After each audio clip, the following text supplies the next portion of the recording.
Kyle Soto, grabe yung nilaro sa Happy Nets. Talagang pinaglaban talaga niya. Napakadaming salpak at butata ni Kyle. Pinosterize pa niya ang import na taga France na naglaro dati sa NBA G League. Halika kaibigan, panoorin po natin ang napakagandang performance ng pambato natin.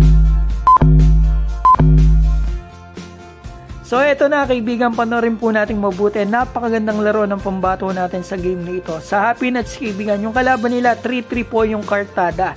So yun, makikita natin ang unang puntos ni Kai, power jam, at napakarami po niyang ginawa rito sa first quarter pa lang. Puro salpak ang pinakita ni Kai at nagpakita siya ng magandang poste. So eto, tingnan muna natin yung isang ginawa niya rito.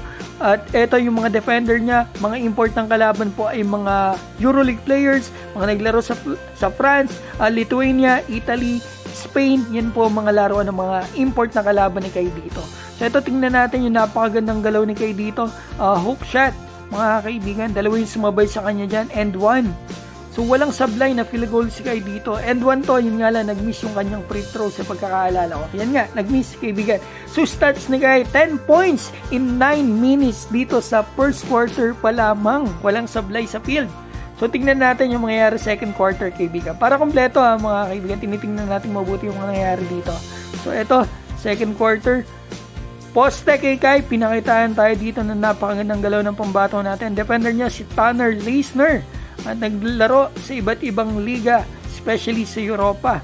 So ito, nakikita natin gumagamit ng katawan si Kai at nakikita natin yung magandang improvement sa laro ni Kai, especially sa poste at dun sa kanyang rebounding. So tingnan natin yung susunod na gagawin dito ni Kai. Oh, na-block pala niya mga kaibigan yung kanyang dinedepensahan doon. So tingnan natin, another jam dito kay Kai. So ang defender naman niya rito ay si Giannis mula po sa France na dati naglaro sa NBA G League 2017.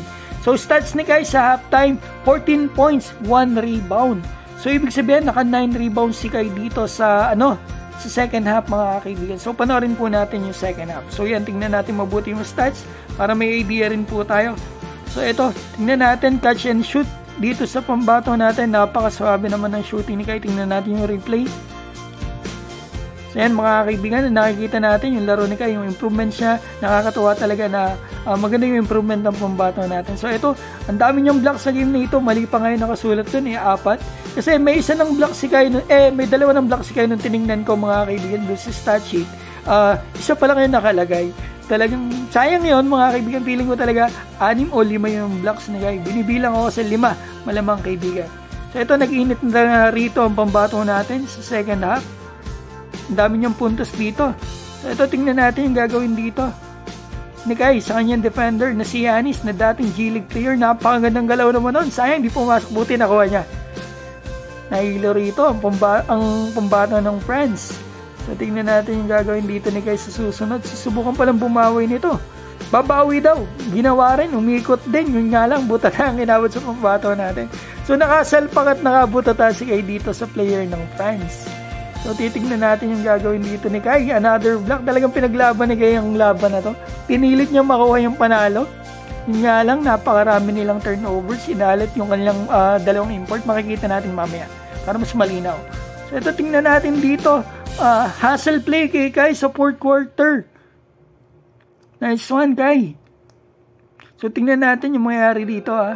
Ang gandang depensa na naman kay Kai. So ito, tingnan natin yung mangyayari dito. So ito yung posterize ni Kai dito kay Giannis na nagmula sa France.